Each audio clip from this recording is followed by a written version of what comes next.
contract where you're able to lease a property for a set period of time with the option to purchase. Hence, it's lease option at a future date at agreed upon price. Pretty simple, right? I think we understand those terms. Contract for deed is a contract that states that you must make payments until paid in full before the deed is transferred to you. Gary did a great job as far as explaining, like when you buy a car on payments, you do not get the pink slip or title to the car until the final payment has been made. Exactly how this works. And most of your buyers, that's how I explain it to them. When my buyer comes like, what's this contract business? I don't understand. When do I get title? I just say, well, you know when you're buying a car, when you finally get to make that final payment to the bank, they give you the pink slip. That's exactly what happens. They're like, oh, okay. And then I also add this. In other words, I own the property, or I am the one that has the lien. You're the one that is the registered user. You have the rights of use. You can register this house as far as taxes and insurance go. Repair it, improve it, just like All of that stuff, yes. the wheels on it. You can wash it. You can kiss it. Yes. Balls, That's right. You can get some dice. dice. That's right. You can get all that stuff. So when I explain it to terms like that they already are accustomed to and they know, they're like, oh, okay, yeah. So yeah, you're the registered owner. I'm the lien holder of this debt. Oh, okay, that makes sense. Thank you. Subject 2, the property is deeded to you with the understanding that you'll be taking over the existing payments. This is not a loan assumption, but a purchase subject to that existing debt. Now, I get this question a lot, but isn't this illegal? Does anyone know what this document here is? It's a HUD statement. What's a HUD-1 settlement statement? All your costs and fees of taking out that loan. Okay, all your costs and fees. What else is a HUD-1 settlement statement? It's a balance sheet between the seller and the buyer.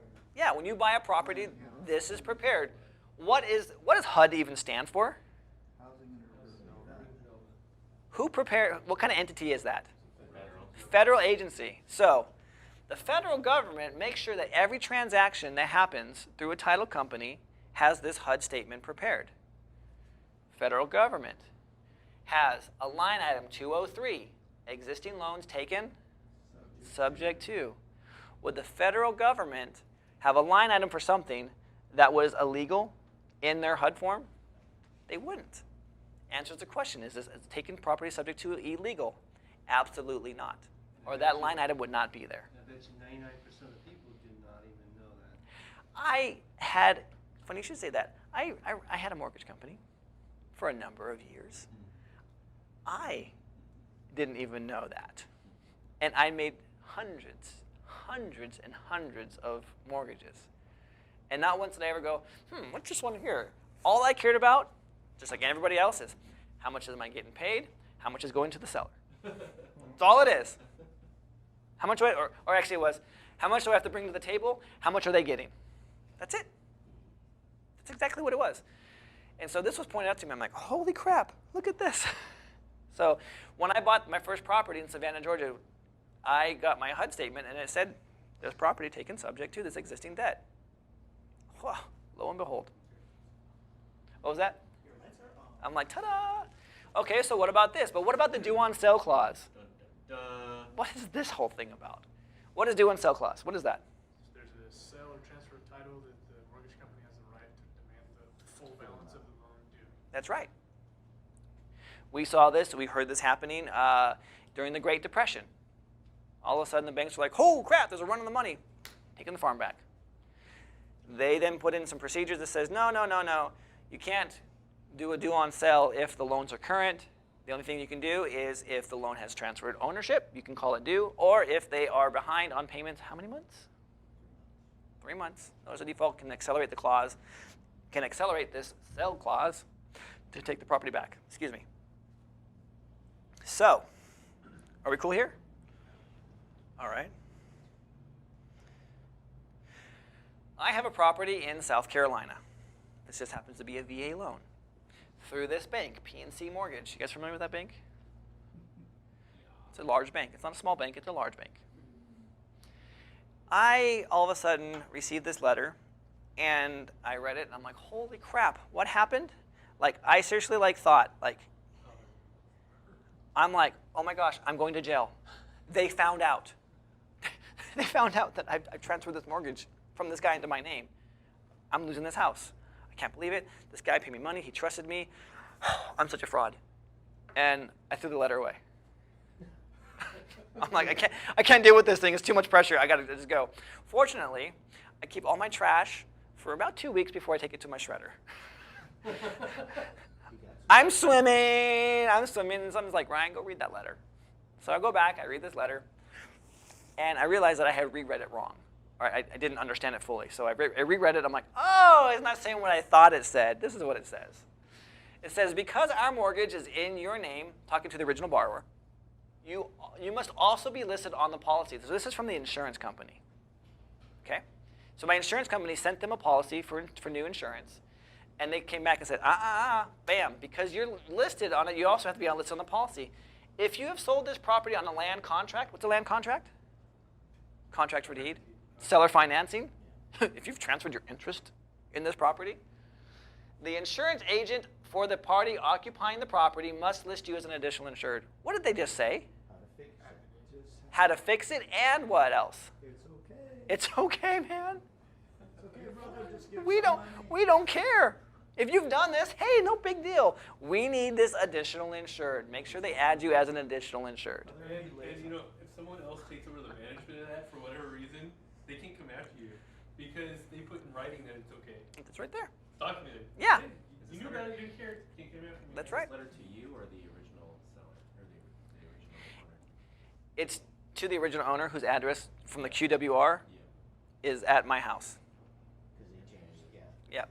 Their So, name, his so dear name. Mr. Borrower at this address in California, if you've done this, so yeah, it came to him in his name. So what happened here? Because obviously I know I have to have him as an additional insured. You didn't put him as a beneficiary when you got the new insurance. I did. You did? I did. This is a renewal policy.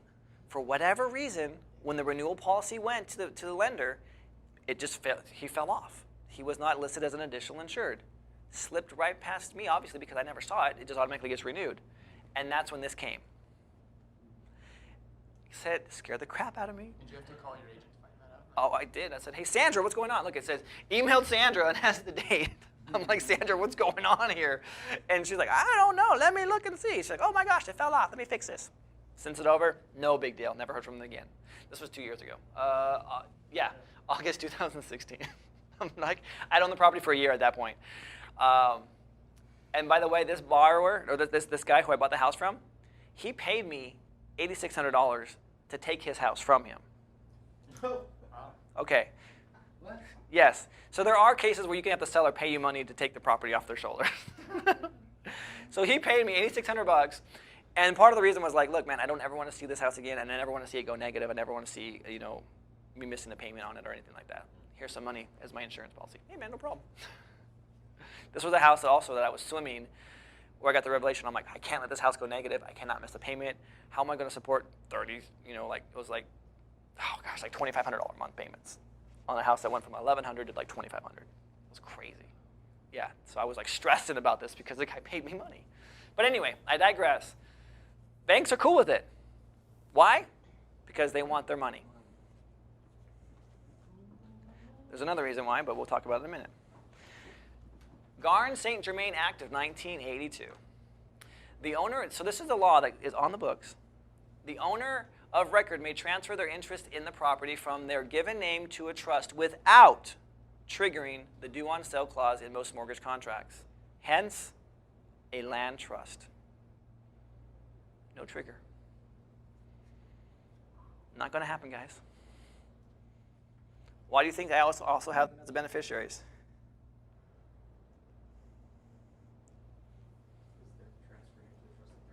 That's right. We're done.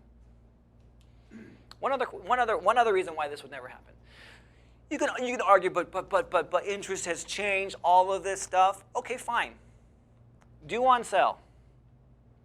If you want to come after me with a due on sale clause dispute, the only ways you can come after a property and foreclose on are one of two ways. Payments have not been made, or you feel that interest has been transferred in the property and you want to have it be paid off in full. Obviously, payments are being made in full. So the second issue is we take issue with this. You've transferred ownership. We want it. No problem. The burden of proof not is on me that ownership has been transferred. The burden of proof is on you. show me that you own this document, that you own this property. This property is more than likely been sold on the Wall Street somewhere else. They're just the servicer of the debt. So let's see who actually owns this document, and let's have them request and prove to me that they own that property. I don't even go that far with them. Mortgage? The mortgage. The mortgage. The mortgage company, yeah. You said property twice. Okay, yeah, they own the mortgage. They own the debt. Good luck. Just misspoke. Yeah, it's fine, thank you. So if a property is in a trust and the new owner takes it in that trust and becomes the trustee of that, his tax liability doesn't change either, does it? No, it doesn't. Because it's not on, It's not a transfer. It's in a trust. that's smart for them. Yeah, It's a kind of a Prop 13. exactly. Continuation. Which is why my county recorder's office was saying, or my assessor's like, we think this is a transfer, and you're subject to supplemental taxes and transfer taxes and all this stuff. Please provide the trust document to prove that you still are. So guess what? They provide them the trust document minus Exhibit B, and it says, oh, beneficiary, okay, they've signed it, it's notarized, new trustee, okay, we're cool. We're good. So, any questions on due on sale? Any questions on the due on sale clause? Yes. I have a statement of understanding. Wait. Go back. Statement of understanding. Wait, go back. Hang on. What is it? Oh shoot, statement of understanding is not in here. About the due on sale? Is this regarding the nuance, does this company was going Yeah. Basically, you guys have it in your thing. Basically, the statement of understanding to your buyer says, hey, I understand that you're selling me this property, and it could trigger a due on sale clause. I understand I will hold you harmless if the bank ever were to do that. That's all it is. You as the buyer says, okay, fine, I can't get a loan anyway, but sure, I'll take this risk.